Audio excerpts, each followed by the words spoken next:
Welcome back everyone to another tutorial for the Subnautica 2 game. In this video, I'm going to show you how you can enable Profanity filter within this game. So let's get started right away.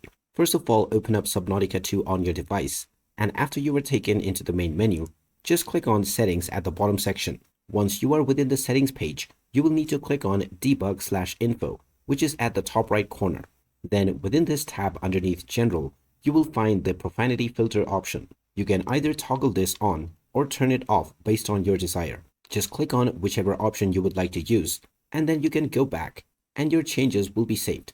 You can then continue to play your game with your chosen Profanity filter settings. You can change this at any point of time by pausing the game and going back into settings.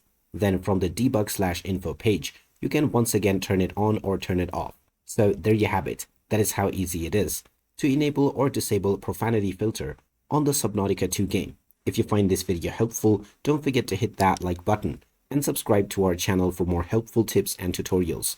Thanks for watching, and I will see you again in the next video.